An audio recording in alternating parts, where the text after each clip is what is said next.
ಆಚಿ ಮಸಾಲ. ಎಂತ ಅಡಿಗೆಯ ರುಚಿಯಾಗೋ ರಹಸ್ಯವು 20 ರೂಪಾಯಿ. ಎಷ್ಟು ಸರ್ ಸಂಭಾವನೆ ಮೂರನೇ ಸಿನಿಮಾಗೆ? 3,000. 3,000.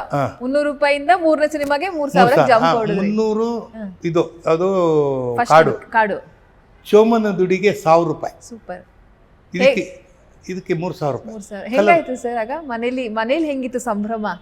ಈ ದುಡಿತಾ ಇರೋದು, ಕೈಯಲ್ಲಿ ದುಡ್ಡು. ನಾನು ದುಡ್ಡನ್ನು ನಮ್ಮ ತಂದೆ ಕೈ ಕೊಟ್ಬಿಡ್ತಾ ಇದ್ದೆ. ಸೂಪರ್.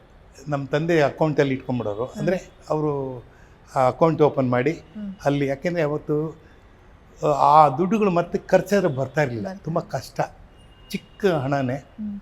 ಆದರೆ ನನಗೆ ಇವತ್ತೊಂದು ಖುಷಿ ಏನಂದರೆ, ನಾವು 74-75ರಲ್ಲಿ ಜಯನಗರದಲ್ಲಿ ಮನೆ ಕಟ್ಟಿಸ್ಬೇಕಾದ್ರೆ ಕಟ್ಟಿಬಿಟ್ವಿ. 70 ಅವಾಗಲೇ ಕಟ್ಟಿದ್ವಿ ಸ್ವಂತ ಮನೆ. ಅದೊಂದು ದೊಡ್ಡ ಕತೆ, ಅದು ಈಗ ಪ್ರಸ್ತುತ ಅಲ್ಲ ಇಲ್ಲಿ ಮಾತಾಡೋಕ್ಕೆ. ಆ ಮನೆಗೆ ಹಾಲು ಕಾಯಿಸ್ಬೇಕು ಅಂತಂದರೆ ನನಗೆ ಬಂತಲ್ಲ 300 ರೂಪಾಯಿ. ಆ ದುಡ್ಡಲ್ಲಿ ಹಾಲು ತೊಗೊಂಬಂದು ಕಾಯಿಸಿ ಮನೆಯಲ್ಲಿ ಹೋಗಿ ನಂಗೆ ಆ ಹೆಮ್ಮೆ ಇದೆ. Super sir. ಯಾವತ್ತೂ ನೆನಪಲ್ಲಿ ಉಳಿಯುತ್ತೆ ಇವನ್ನೆಲ್ಲ, ಯಾವತ್ತಲ್ಲಿ ನೆನಪಿನಲ್ಲಿ ಇಲ್ಲ. ಉಳಿಯುತ್ತೆ. ನಾನು ಹೇಳಿದ್ನಲ್ಲ, ನೆನಪು ಜಾಸ್ತಿ ನನಗೆ, ಅದೊಂದೇ ನನ್ನ ಬಂಡವಾಳ. ಎಲ್ಲರೂ ಹೇಳ್ತಾರೆ ಏನು ಇಷ್ಟು ಶಾರ್ಪಾಗಿ ಇಟ್ಕೊಂಡಿದ್ರೆ, ಎಲ್ಲನೂ ಬರೆದಿರ್ತೀನಿ, ಎಲ್ಲ ನೋಟ್ ಮಾಡ್ತೀನಿ. ಆ ನೋಟ್ ಮಾಡೋದ್ರ ಮೂಲಕ ಯಾರಿಗೂ ಉಪಯೋಗ ಇದೆಯಲ್ಲೋ ನನಗಂತೂ ಉಪಯೋಗ ಇದೆ.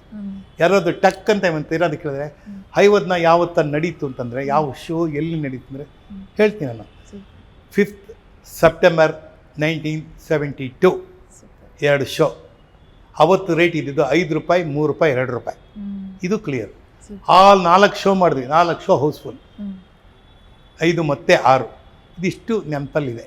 ಅದಾದಮೇಲೆ ಹಲವಾರು ಕಡೆ ಮಾಡಿದ್ವಿ, ಎಲ್ಲ ಊರುಗಳಲ್ಲೂ, ಬಾಂಬೆ, ಡೆಲ್ಲಿ, ಕಲ್ಕಟ್ಟ, ಹೈದರಾಬಾದ್, ಚೆನ್ನೈ, ಉಡುಪಿ, ಕಾಸರಗೋಡು, ಆಮೇಲೆ ಶಿವಮೊಗ್ಗ, ಎಲ್ಲ ಕಡೆ ನಾಟಕ ಮಾಡಿದ್ದೀವಿ ಹೈವದನ್ನು. ಅದ್ಭುತ, ಎಲ್ಲ ಊರುಗಳಲ್ಲೂ ಮಾಡಿಬಿಟ್ಟಿದ್ದೀವಿ. ಎಲ್ಲನೂ ಅದನ್ನು ರೆಕಾರ್ಡ್ ಬ್ರೇಕಿಂಗ್ ಅದು. ಅದರಿಂದ ಆ ಒಂದು ಹೆಮ್ಮೆ ಇದೆ, ಹಮ್ಮಿಲ್ಲ.